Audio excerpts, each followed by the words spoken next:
Kalau Anda pengen makan yang nggak sehat, saya kasih syarat. Syaratnya apa? Anda sudah rutin puasa, itu yang pertama. Sehari Anda biasa minum air 2-3 liter. 80% atau 3/4 isi piring Anda sayur sama buah. Nah, silakan cheating. Silakan curi-curi makan. Tapi masalahnya ini cheatingnya tiap hari. Curinya tiap hari, gimana mau sehat? Ya. Dan lagi-lagi saya sampaikan bahwa ibadah itu butuh fisik yang kuat. Ya, maka jaga baik-baik usaha badan kita ini agar jangan sampai sakit. Kalau kita banyak makan, nanti lama-lama iman juga lemah. Ya, iman kita bisa lemah dengan terlalu banyaknya makan. Ya, Allah lebih suka orang yang berpuasa daripada orang yang kekenyangan. Allah lebih suka. Karena hati kita bisa dekat dengan Allah kalau kita berpuasa. Bisa lebih dekat dengan Allah kalau kita berpuasa. Itu sebabnya doa orang-orang yang puasa itu mustajab. Besok kan Senin nih. Ya, kalau nggak ada uzur, puasalah. Ya, niatkan karena Allah. Dan yakinlah bahwa maghrib pasti akan datang. Tenang aja. Kadang-kadang setan akan datang kan. Nanti haus, nanti ini loh macam-macam gitu kan. Apalagi tuh pakai dalil yang kalau temanmu mengajakmu makan lagi puasa, maka makan gitu kan.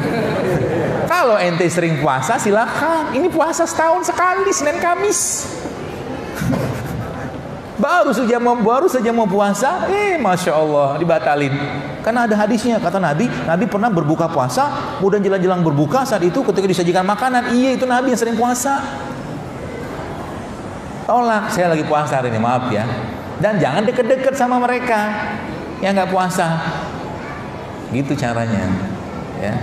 Insya Allah. Jadi, dan itu banyak sekali faedah yang bisa. Bahkan yang terakhir mungkin sebelum kita lanjutkan tanya jawab, ada buku yang saya baca, judulnya Longevity Solution.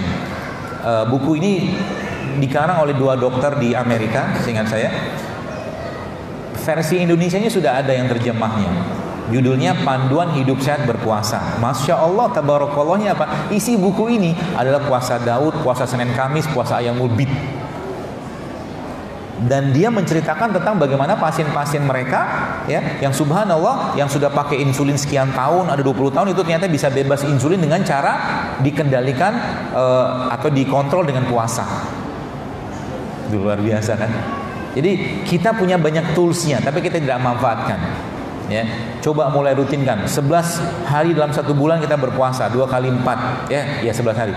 2 kali 4 8, Senin Kamis, kemudian ada puasa Ayyamul Bid 13, 14, 15. 19 hari yang lainnya kita mulai kendalikan makan. Ya, makan tidak perlu sering-sering, sekali makan udah cukup.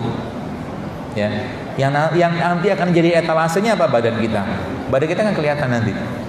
Ya, meskipun dia bawa infus water tiap hari gitu kan, untuk menunjukkan ke orang, tapi badannya masih melentang-melentung gitu. Dalam artian belum tampak terlalu perbedaan, ya mungkin masih banyak habit atau kebiasaan dia yang belum diubah. Ya. Dan lagi-lagi sekali yang saya sampaikan, kalau kita niatkan sebagai bentuk ketaatan kita, ibadah kepada Allah Subhanahu wa taala, bukan ibadah tapi ketaatan rasa syukur, maka insya Allah itu akan berpahala. Jadi Anda minum madu dapat pahala, Anda minum kunyit dapat pahala.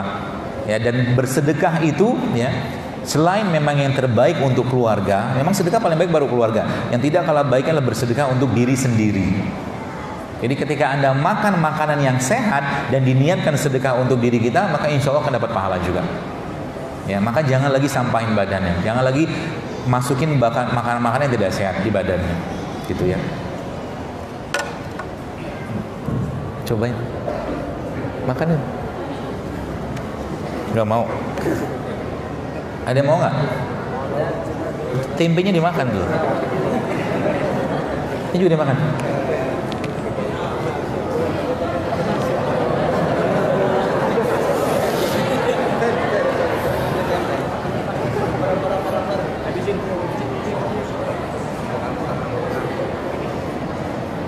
Kok mukamu sedih gitu sih makan tempe? Enak kan? Kasih sumringah gitulah. Oh sedih gitu. Ya. Salah satu amal kebaikan yang perlu kita biasakan adalah memberi makan orang lain. Anda tahu kenapa? Gini. Jadi kalau mulai sekarang, kalau Anda sudah ngerti ilmunya, maka Anda tidak mau lagi ditraktir orang. Anda maunya mentraktir. Ya. Kenapa? Begini.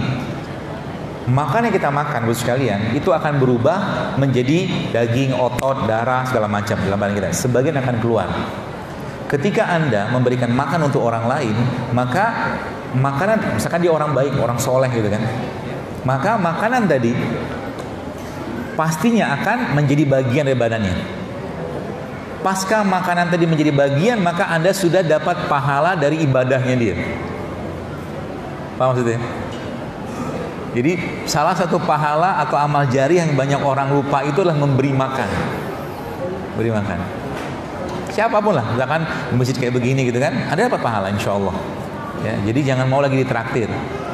Kalau lagi ada kesempatan untuk bayarin. Apalagi orang-orang yang Anda kasih itu orang-orang baik. Anda tahu orang baik, tapi tidak baik pun insya Allah juga tidak masalah. Makanya Umar bin Khattab pernah disebutkan sebuah riwayat waktu beliau menjadi khalifah, itu dia mengundang seluruh penduduk Madinah saat itu untuk berbuka puasa bersama khalifah. Kisahnya begitu. Doa apa lo penduduk Madinah? Datang waktu bukanya sudah tiba, penduduk Madinah tadi akhirnya dibukakan dengan minum air putih. Setelah itu kan mereka bertanya lagi kepada ajudannya gitu kan, pengawalnya nih, makan apa lagi nih, kan kita mau makan sama khalifah, makannya pasti enak gitu kan. Ternyata nggak ada lagi makanan, cuma minum air putih doang. Tapi subhanallah, bayangkan dengan air putih tadi Umar mendapatkan pahala puasa penduduk semadinah. Coba, luar biasa kan. Nah kalau nanti besok, jadi saya punya tipsnya kalau saya. Jadi kalau nanti Anda besok nih ketemu sama teman yang puasa juga misalkan, ajak buka puasa bareng. Oke? Waktu dia mau makan, makanan Anda kasih ke dia, maka dia kasih ke Anda. Maka Anda dapat pahalanya dia, Anda ngasih pahala ke dia juga. Oh gitu ya. Gitu caranya. Jadi kita nggak pernah nggak pernah kehilangan momen untuk mendapatkan kebaikan. Seperti itu.